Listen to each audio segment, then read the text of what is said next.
In a Utah prison, a family tradition is getting out of hand. When you grow up in it or you have family members, you just automatically just go where your family is. That's kind of like religion. I mean, there's so many in it. I don't even know half of the younger generations. They spill blood, flaunt weapons, and order hits even behind bars. A bunch of alpha males running around trying to determine who's the king of the jungle. Officers have to stop the violence before it spreads. I like beating people and watching blood squirt out. Inside Utah State Prison, this extended family is all about a gang.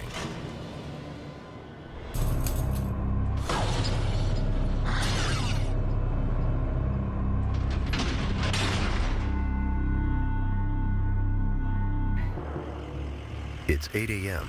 at Utah State Prison. Newly sentenced inmates arrive. Lieutenant Dale Whitney steers them through reception and orientation, called R&O.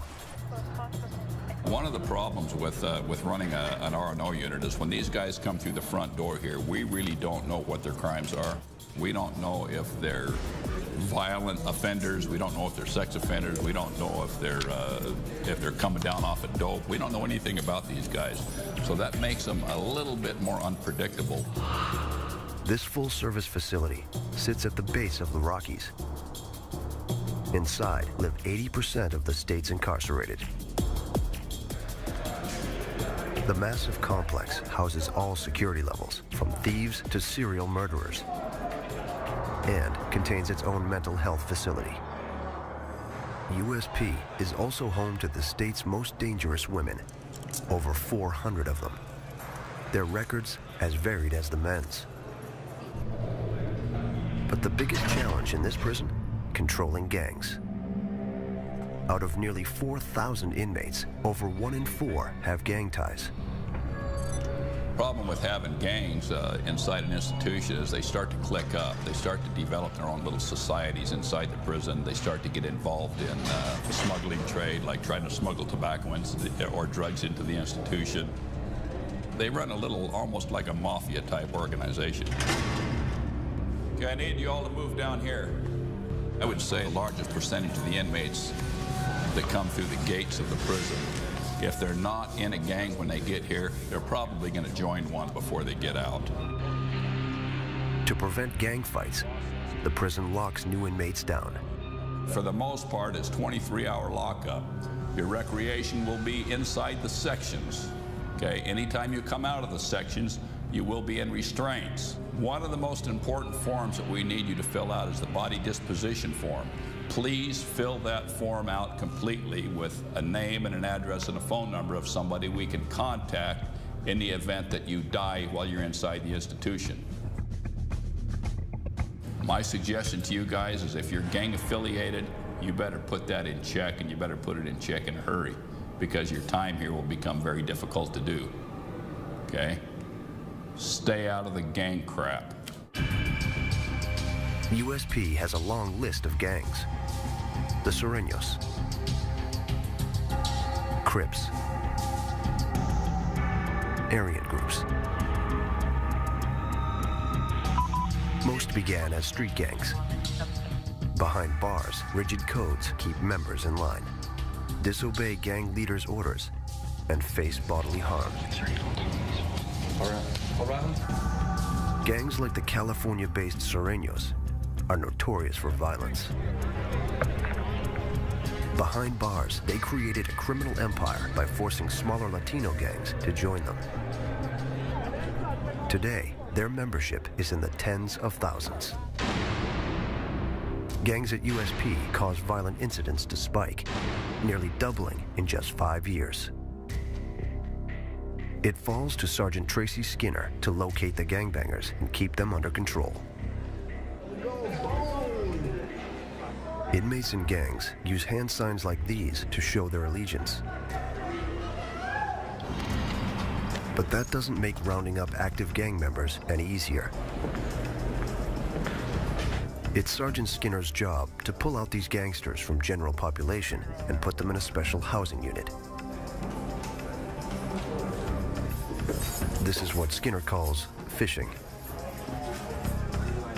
It's like taking all the sharks out of the fish tank and putting all the sharks over here where the guppies can swim safely. We're gonna come and see if we can find, any gang activity, gather any intelligence that we can gather. First, Skinner must find out who's a gangster. To carry out orders, gang members must stay off prison staff's radar. Denial is key. You sure you're not the juggalo? No, my friend gave me them pictures when he left. The thing I'm interested in is the swastika. I'm not. I'm having nothing to do with it. It looks like a Crip to me. I don't gangbang. Don't be me. Where's your house at? Skinner's primary technique, casual conversation. Don't play his card. The goal, reveal gang connections. We try to talk to them like they talk to each other, because they associate with it better. He hopes to get inmates to open up. They can try to get with us. Did you hear about what happened over in New Winners? No, what happened? Oh, Serenos and Tracy's got it on over there too. Papa went to county jail. It is a game. It's a cops and robber game. They're playing it with us, we're playing it with them. It's a big game. Skinner's next step, sift through inmates' pictures, drawings, and letters. Gangs communicate in their own way. What do you got? Oh, that's my boy. This one uses a written code to keep their message under wraps. See what I'm talking about? Where's our Swazi? Oh, yeah. This right here is your runes. Who is it? So we got us one. 40951. We get the jackpot today. What we'll do is we'll continue going through stuff, get everything that we found. Just tell him, you know what, you roll up your stuff, you're coming with us right now. So he's going. It's already a done deal. This gangbanger is part of an Aryan group, one of many nationwide prison gangs here. The gangs in Utah, they're very serious because what they're doing is they're watching what's going on in California and they want to one-up California. But lately, it's a homegrown Utah gang that's been giving Skinner problems. Ogden. The Ogden Trace come from Ogden City, Utah. Though few in number, they're fierce in battle. On the street, this local Latino gang sees the California-based Sureños as trespassers on their turf. Our main gang problems right now is with Ogden Trace and Sureños. Police have their hands full with gang violence. Every weekend, I'd say we'd have at least a shooting. And they start shooting, and I was just ducking like this. Boom, boom, boom. And when the Ogden Trace gets behind bars, their gang problems come with them. If they meet the Sureños, their archenemy, their gangs demand, respond with violence. It's getting worse. The Ogden Trace won't back down. It's blowed up. I mean, there's so many in it. I don't even know half of the younger generations. Robert Terrazas and his friends founded Ogden Trace when they were 12. He's been in and out of prison since the 80s. This trip is a 15-year sentence for getting caught with guns. I was there from day one when it started. A lot of people know that. I get the respect for that. When we was growing up, it was just straight, fighting with our hands, clubs, knives, whatever. The Ogden Trace's hallmark, loyalty, so extreme, membership passes from gangsters to their families. So we was fighting for territory. Before you know it, it's just grudges, people killing each other. So it comes down from family to family. Robert's own niece is a member of the gang. Meet inmate Natalie Terrazas. This is her second trip to prison. The mother of 5 is now serving a 2-year sentence for assaulting an officer. Relatives surround her in Ogden Trace and in prison. So I have 10 family members here at the Utah State Prison. There's 3 generations of Ogden Trace. It's escalating. It's like getting bigger and bigger. The population is getting bigger and bigger. When you grow up in it or you have family members, you just automatically just go where your family is. That's kind of like religion. Natalie says her gang activity began with a violent initiation over a decade ago. It was when I was 11 and I got jumped in by 5 guys. Some of these men were involved. They just sit there and they just beat you. You just fight back. They do it for 13 seconds. They knock you down, but they didn't really knock me down. I just kept swinging. You just keep fighting and fighting and fighting until the 13 seconds is up, and then you party afterwards. The youngest gang members are called Pee-wees. Natalie says she carried out her first assignment, a drive-by with a gun, at age 12. That was the first time I shot at somebody. It knocked me back. It was actually pretty scary, because I didn't really ever hear of gunfighting. I mean, you hear about it all the time on the news and stuff, but actually being the one that shoots the gun, it gets your blood going. It gives you a rush. Natalie Terrazas admits she had a history of drug addiction on the street. Now, she's 27 years old and has a long criminal background. The inmate's just 5 feet tall and is guilty of theft and assault on an officer. I was on the run from Kiesel, and they came and arrested me at my mom's house. Natalie wasn't compliant. She kicked an officer in the face, splitting his lip. Like other Ogden Trace members, Natalie says she puts the gang first, even if it costs the custody of her 5 kids. I have 5 kids. I lost my parental rights.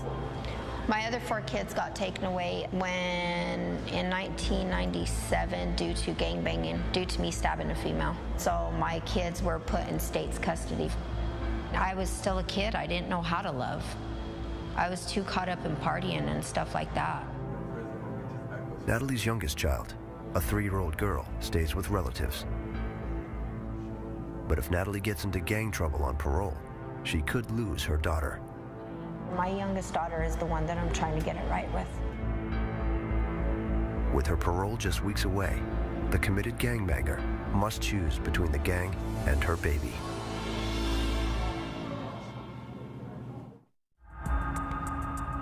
At Utah State Prison, officers face a different hurdle when criminals behind bars also happen to be mentally ill.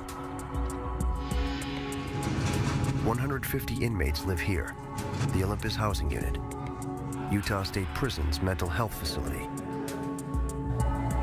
Even though up to half of the U.S. inmate population has mental health problems, facilities like Olympus are rare. These inmates' crimes are as diverse as the rest of USP's population. It's their behavior in prison that puts most of them here. It's pretty much the whole prison combined in this little building. All these cells in here, they have cameras so we can watch them 24/7. Look in, make sure everything's okay. Officer Stewart takes precautions. After 4 years on the job, she knows some of these inmates are a danger to the prison and themselves.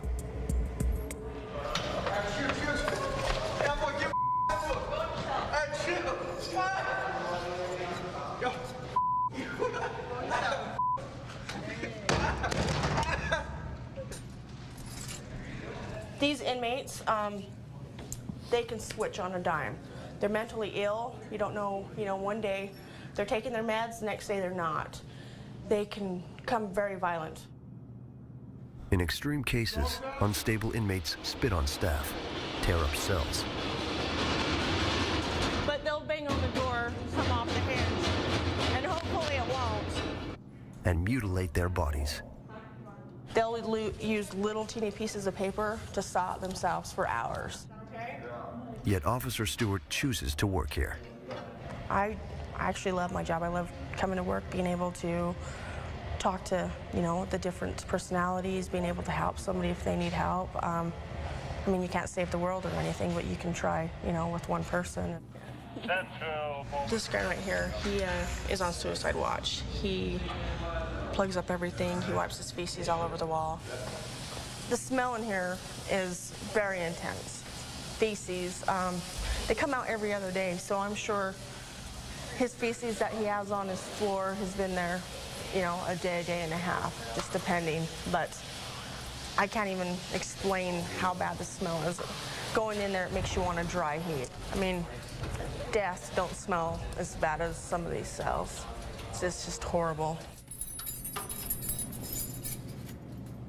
We have to deal with just things not an ordinary person would even think about dealing with every day.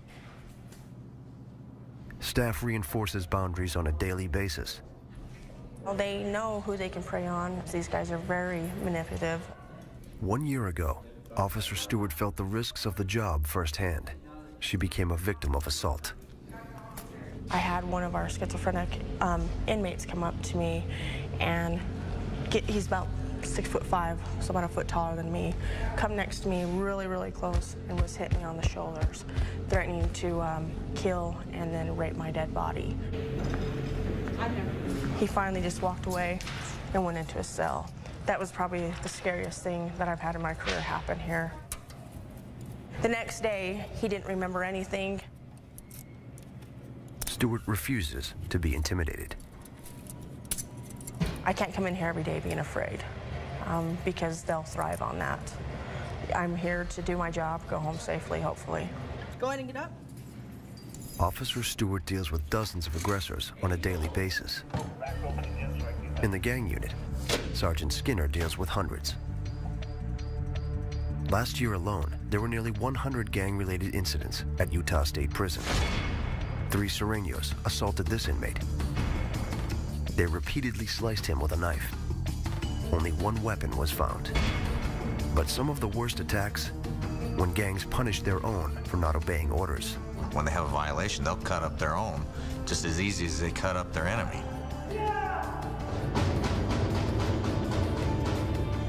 The prison's response to gang violence isolate the active gang members in special housing units.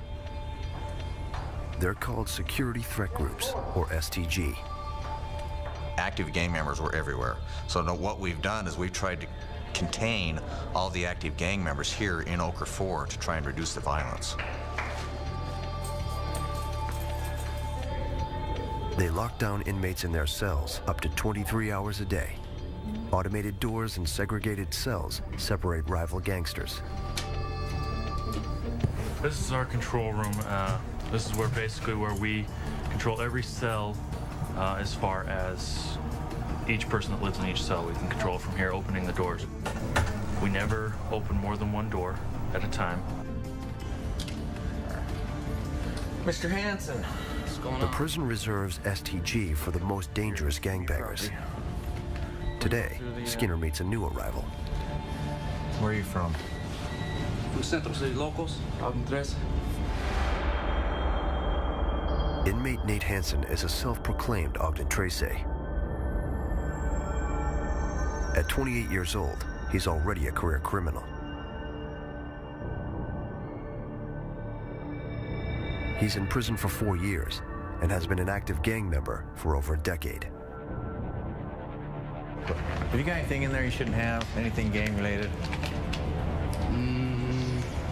We can't have gang stuff over here? I thought that's what this unit was for gang members. Oh, this is the gang unit, but you can't have any gang related paraphernalia. You're not over here to gang bang. Well, that's my intention. That's what I came here for. It's a gang bang? I thought you guys facilitated We this. don't facilitate that. So here's your rule book. Yeah. So you gotta read everything in there, all right? Don't want to be else to sell. Don't be Sureño killing or Central City Local one anywhere. Skinner will segregate Hansen with other Ogden Trace. But first, he searches for gang contraband. He's got scrap killer. Scrap is a derogatory term for Sureños. Their enemy is the Sureños.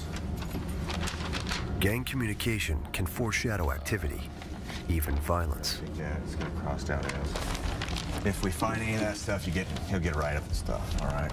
So no more of that. Anyway, how long have you been from the Central City? Most inmates deny gang ties, but Hansen speaks proudly about the Ogden Trace. 15, 16, since I was about 13, 14 years old. How old are you now? I'm almost 30 now. Don't be beating anybody up. If you get in a fight, you're gonna go straight to max, no question. Hansen disregards Skinner's advice. He talks about fighting the Sureños at any opportunity. I'm gonna go for it. So you're gonna go. We're gonna go heads up, whether they want it or not. Wow. It's on site. We're definitely at war right now. All right, let's go ahead and roll up your stuff. Just wait for that day when I get around somebody I can deal with. Let's put you in your house. That's all there is to it. It's a waiting game. Always keep your eyes and ears open. Skinner keeps his eyes open too. He'll get more cell searches than other inmates will. We'll watch him closer when he's out on rec to see who he's associating with, talking to. We'll listen to his phone calls more. He knows that with the Ogden Trace, it's not a question of if violence will occur, but when. Out in general population, inmates have more liberties. Recreational yard time is a prison luxury. It's the one place where male and female inmates interact. This is the matchmaking hour at Utah State Prison. What's that little short mama's name? Is that But they directly contact one another. A single chain link fence divides them. Right now, this is the walking program. I guess they get out there and get their exercise. But for us, it's the stalking program, because that's all we do is stalk them. We go a lot. Hopefully make some eye contact, you know what I mean? Just wag them down right quick when the cops ain't looking.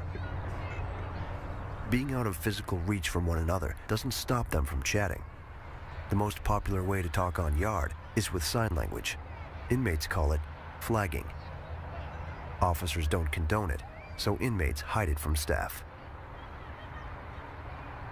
Like, this means from in the streets, there's different things. This means I love you, you know what I'm saying? This means I want to hug you, you know what I mean? Holding your hand, hug, yeah. Just stuff like that. But if you want to get specifics on it, then you just spell it out, you know what I mean? These broads are good at it. Leslie Cano, the cousin of inmate Natalie Terrazas, can speak it. I mean, if you're gonna do the alphabet, you always go back, you know what I mean? Backwards. Everything's backwards. So if you're gonna do the B, you do the B like that. The C, and then the D, and then you do the E. And then if you're gonna pause, that's a pause. They keep moving. It's like the little entree at the restaurant where the pie keeps circling. That's what we're doing. We're looking at the pie circling. You get to pick which one you want. If you can't get that one, suck it up and find another one. If you get a hit, she'll let you know. You'll be like, hey, mama, what's up? Can I write you? And then she'll give you, she'll let you know. Yeah, if she gives you a name back, then you're good to go. And we got some ugly ones coming too. Damn. That's the pie I was talking about. There's no good pie. That's no good. Leaving yard with a pen pal is a success, but it doesn't happen every day. Parade is over. Wait till tomorrow. Silly. For some inmates,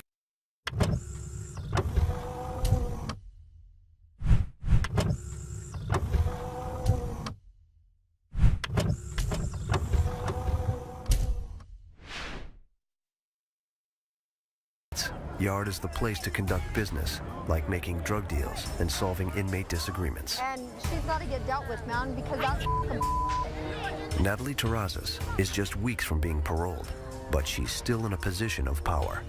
Her Ogden Trace activity and lineage give her status within the gang. One chance. Inmates rely on her for advice. It's weird because you never lose that mother instinct, ever. And when there's a lot of young girls in prison or on the streets that come to me and need help, I automatically take them under my wing and take care of them. Don't do anything anyway. That's besides the point, Leslie. That's why I pulled you in that room. She also resolves routine inmate conflict. And we go, well, who's that one? Who's that one? And she wouldn't tell us her name. We go, that's what we thought. Something Natalie says she won't tolerate: disrespect towards her gang. And a recent incident may force her to take action.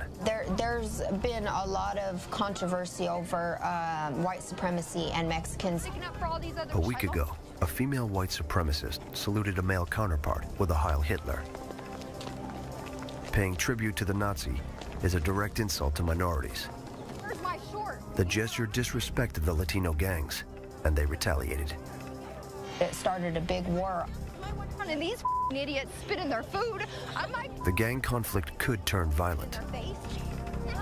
she's a Today, as a dedicated Ogden Trace, Natalie is obligated to settle the dispute. I'll do anything when it comes to taking care of one of my fellow people that belong to Ogden Trace. There's no boundaries. Natalie can try to deal with the female inmate, but the male's out of her reach. To inform her fellow gangbangers over the fence, she'll smuggle them a note about the Aryan's action. To survive against bigger gangs, the Ogden Trace has to be ready. You, Leslie, when you... But an upcoming attack is going to catch everyone off guard. Then what did you say to her? Did you just let her... At Utah State Prison, gang hostilities have simmered for months. Now they boil over. 9:30 p.m. in the Security Threat Group unit, home to top gangsters. A surveillance camera looks on. 2 custodial crews clean the floor. One is the local Ogden Trace, the other, the Sureños. A door normally separates rival gangs. Now, it's open. The enemies collide. They break into pairs for one-on-one combat, beating their opponents with mop sticks and a toilet brush. All 4 suffer injuries.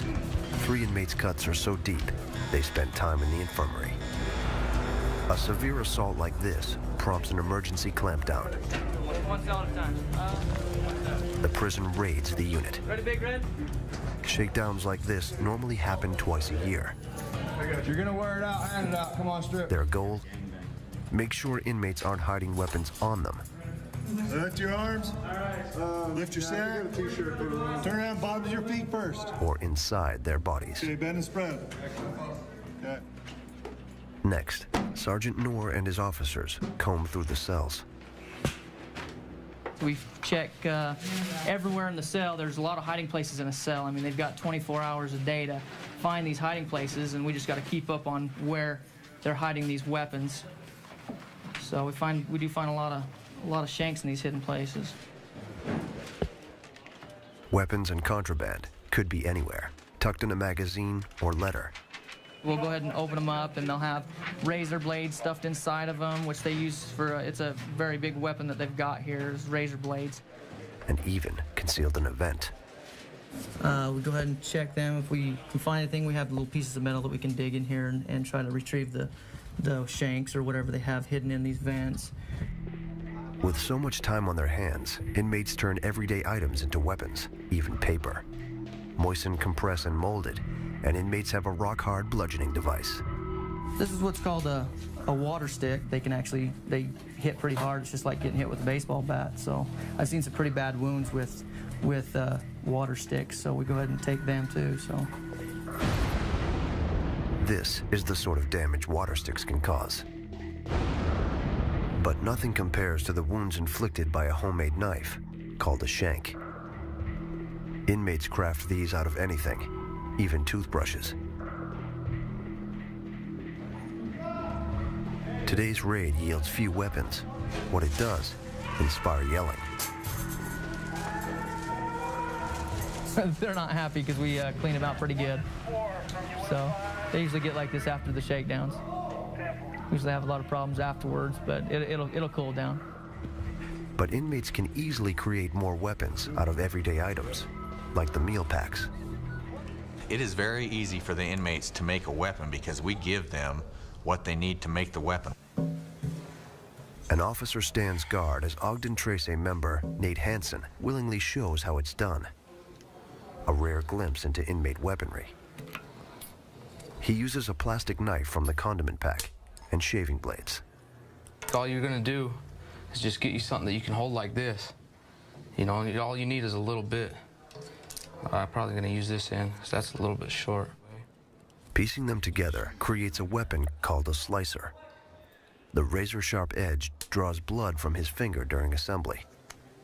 You can see that'll cut you up real fast, boy. You put your slicer together in 3 minutes flat. That's just blades, just something to try to cut somebody. But hey, them just either scar your face up. You hit somebody right on the throat, you're gonna take them. Yeah, this is just one of the weapons. It's just one of the many that are out there, just out of household items. Just something thrown together fast. This is something that you can throw together real fast. Loyal gangbangers cause damage when ordered. Hanson's got the skills, and the prison knows it. You better hope you're good, you know? If you've only got one shot with them. Concealing the weapon is easy. I keep them right on my waistband. I might even do it like this. If I ain't got nothing to hide the blade, I'm gonna fold it up in my shorts, right here like that. Officers confiscate this weapon, but Hanson won't be without one for long. I'd rather get caught with a shank than without one. But getting caught without one might make you look like a mess out there on the tier. Might cost you your life, might make you look bad. You don't know. What inmates do know is they must prepare for the unexpected. Women are no exception, and they can get violent too. Ogden Trace member Natalie Terrazas shares her methods. Yeah, I don't like to fight with weapons. I'd rather fight with my fists. I like beating people and watching blood squirt out. I'd rather just beat the out of them, know that it came from my fist, that I have that much power, than using a weapon and being a sissy. She knows just the place to settle scores. The freezer. This is one of the places that they turn around and they get in altercations. Sometimes we'll have somebody outside of this door watching for the police, wherever they're at or whatever. And most of the time the fights happen in the morning, because during morning shift and afternoon between the shift changes or whatever, it's easier because the cops are busy with all the inmates and trying to get set up for tray line. The freezers are both noisy and soundproof, making them ideal places for fights. This is the best area to fight in, because back there, if the police were to come in or whatever, they'd have to get through 3 doors in order to get back to this one, and so it's actually easier to fight back here. For women, fighting in prison has rules. Don't bruise the face, and don't raise the suspicion of officers. Get caught and get locked down. When you are trying to fight, it's mostly body shots that you want to get, because you don't want to leave any marks on your hands or on your face or on your body above the head, because then that signifies a fight. Despite the risks, Natalie's willing to fight. If anybody were to ever disrespect me or call me out my name or try to talk, then of course I'm gonna handle it. I'm not just gonna let them punk me. Today, she shows how she informed her male counterparts about the white supremacist disrespectful act. Just last week, she says she wrote them a letter. Natalie shares how she did it. I'm writing one of my homeboys over here in Temp 1, letting him know to handle this fool that turned around and disrespected. He threw a Hitler sign. So I told him to handle it in here, and turned around and told him and that he was talking and to handle that, and then let me know what he needs done over here. Natalie sent a secret message, called a kite, through an underground inmate mail system. The only reason why we normally tape them around this way is so that when they get to the homeboys, they already know that they're taped up, so that way if anybody with them or tries to take them apart, they'll know from the paper being ripped or whatever. And then you write their name on both sides, and then you put what hood you're from. See, just like that. Letters are critical to gang communication. The dots symbolize the Ogden Gang's number, 13, or Trece in Spanish. Natalie has the kite transportation system down to a science. Okay. She works in the kitchen, which functions as the inmate post office. Natalie shows how she sent the kite. I need your name. It is really not that easy, because most of the time the officers are up in front and they're like watching you or watching whatever happens, or else they're running back and forth down the line, and you always have to have like 2 or 3 people, whether it means another inmate coming up and talking for you to the officers in order to distract them so that you can take care of it. The kite's placement isn't arbitrary. Picking a specific stack and a specific tray corner guarantees its destination within the prison. And when you're sending a stack, you make sure a stack is either in the right or the left-hand corner. When Natalie sent the kite, she knew she took a chance. 6 and 5. Had officers caught her, they could have postponed her parole date. If she hadn't sent it, the gang would have had their own punishment. I would get the beat out of me. 15 minutes later, it arrived in the men's unit. Inmates here pass the mail, as well as barter and trade goods from cell to cell. The inmate messaging system's efficient. That night, the male Ogden Tracy took revenge against the white supremacist. Natalie received word the next day. And then a white dude that was actually in Star 1 just got beat up for the same situation. We sent word to the homies, and he ended up getting beat up for saluting also. The Ogden Tracy letter reached its target. But next time, they might not be as lucky.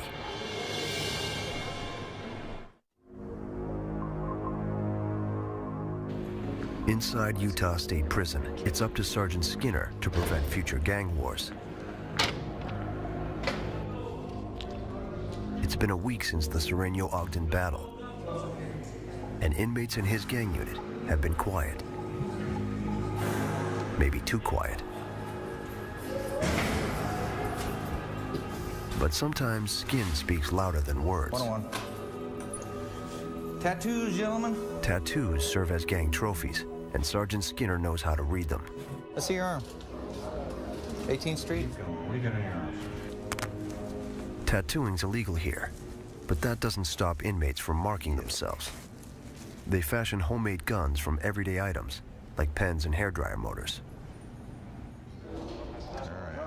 New tattoos alert the prison to gang activity, and may even reward foot soldiers for completing assignments, such as beating down a rival.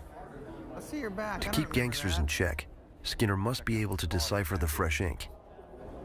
What do you got on your shoulder? What does it say on your shoulder? Let's see your arm. Put your arm back up. Let's see your feet.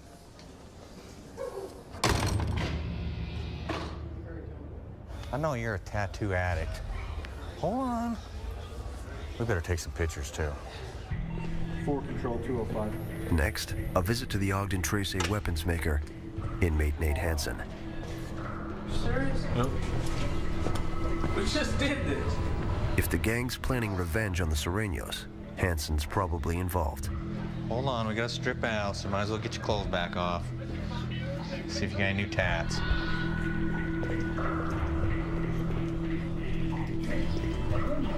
Hansen wears his gang's brand, O'Tracy Tattoos, on his legs. They come here a lot. They know I'm active.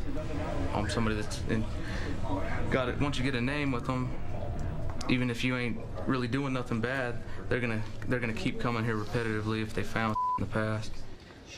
But Hansen's stockpile of razors suggests he's planning something. What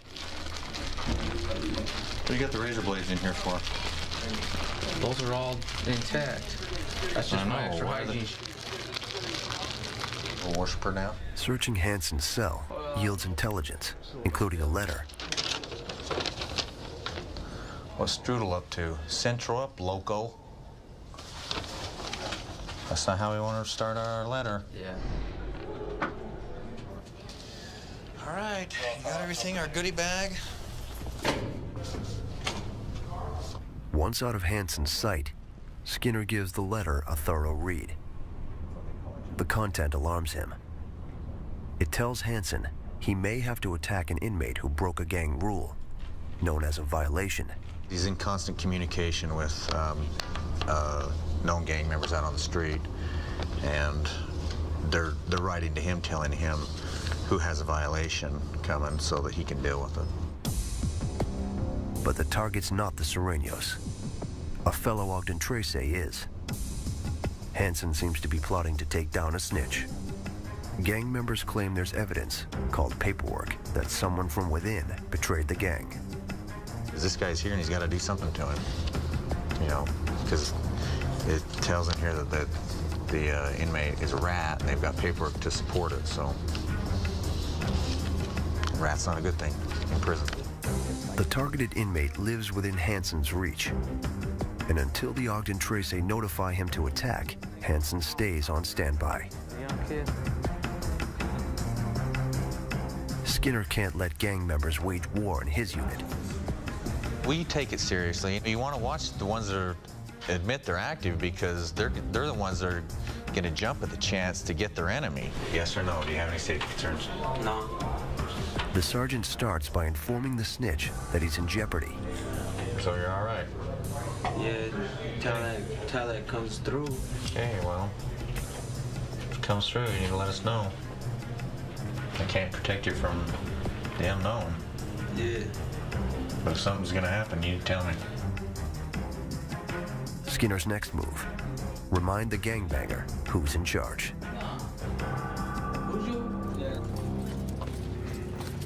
Gangs are a threat to anyone who crosses them, even one of their own.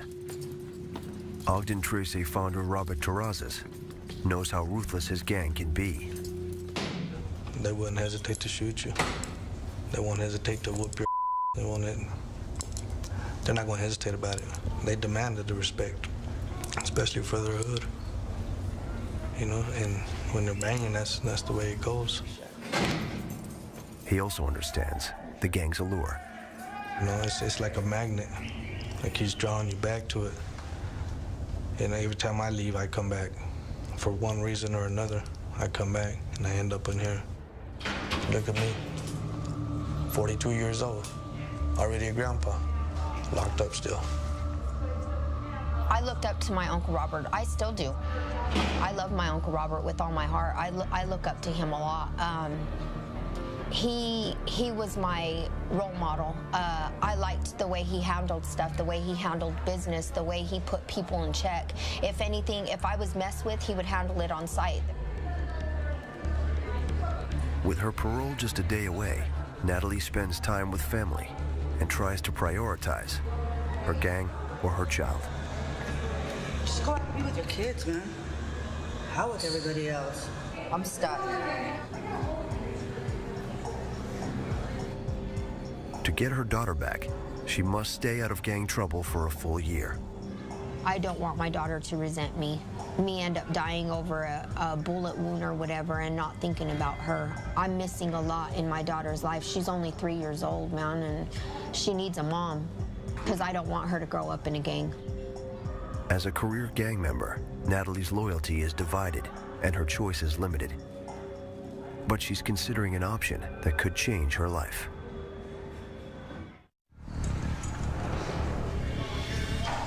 It's recreation time in the Security Threat Group unit. Sergeant Skinner keeps track of the gangsters. He hones in on one in particular. An Ogden Trace letter put inmate Nate Hanson on the prison's radar. It warned him to punish one of his own. Now is Hanson's chance to attack the marked inmate. We're in the control room right now, and they can't see in here because we have the glasses got mirrors on them. So they can't see in here, it's tinted. And they don't know who's looking at who or who's even up here.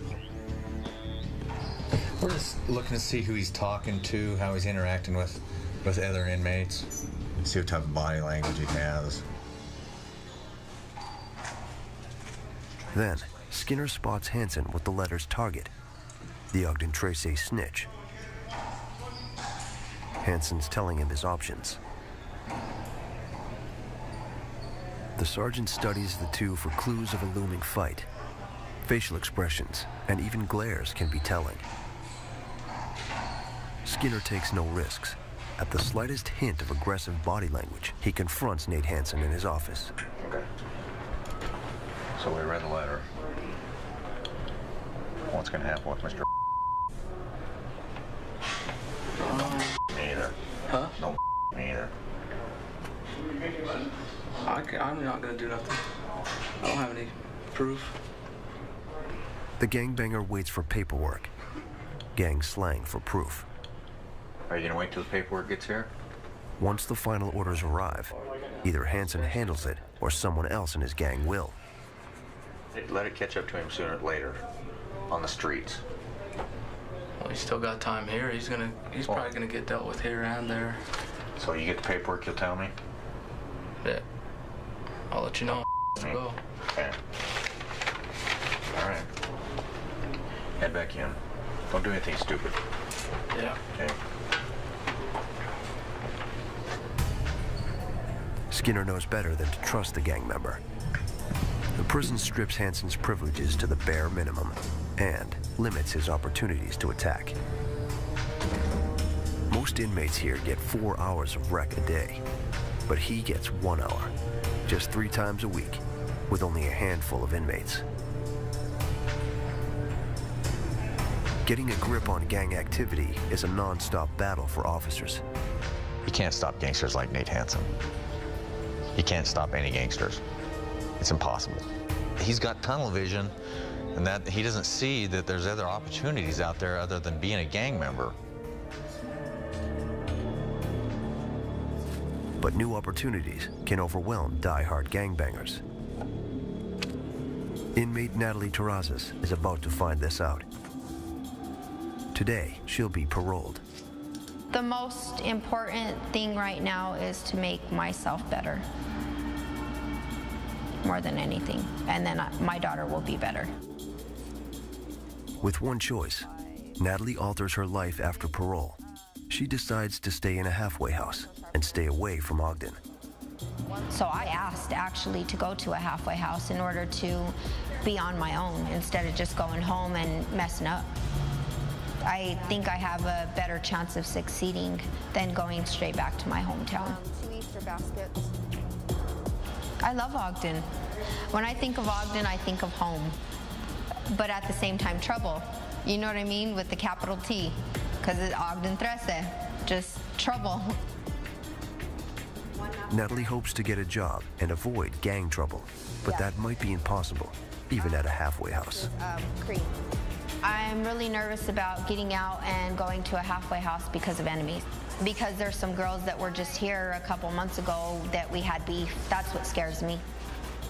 I hope I can be a better person and walk away, but at the same time, I know myself, and if it comes down to it, I can't say that we won't fight. I'm nervous. You'll be fine. Just do what you gotta do. Natalie's aunts from Ogden walk her out. If you really want to change your life, you need to get out of Utah. Breaking ties with Ogden Tracy means breaking away from her family. But who's down for you more than anybody? Family, of course. Okay, then. But family's Ogden 13, so what's the difference? It's part of our family. That's how we grew up. So how do you really expect me to stop gangbanging and doing when it's all I've known? But you're still in that. You need to break ties if you want to make something out of your life. And I don't want to see you back here no more, Natalie. I know. It's hard, man. I look in the mirror every day and I'm just like them because now my daughter is going through the same thing that I went through when I was younger. I love you too.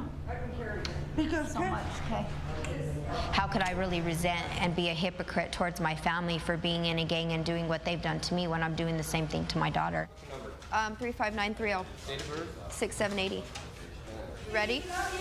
I love you too. Natalie's been paroled before, and this time she's realistic. I can't say that I won't come back to prison though, because I don't know what the future holds. I don't know what tomorrow holds, but I know what right now holds. And I know that I'll try my best to do whatever I can in order to succeed and be a good mom. One gangster leaves, but more spring up. You staying in trouble? The gang stuff is going to spread even with what we're doing. It spreads. You know, we've slowed it down, but we can't stop it. It's impossible to stop. Looking for gang members these days, it's like drilling for oil. It's very hard because they're all undercover. Prison security depends on containing the gangs, and Sergeant Skinner knows it. We're having so many problems over there lately. Where? Poker 4. I don't know. Well, what the hell's up with those Serenios coming after you guys all the time? Well, you know that's been an ongoing war for years. That's never going to stop. You don't think it'll ever stop? No, Never? Never stop. Never. Never. But for now, gang battles continue, drawing in communities and tearing families apart, forcing more inmates at Utah prison to choose the family or the gang.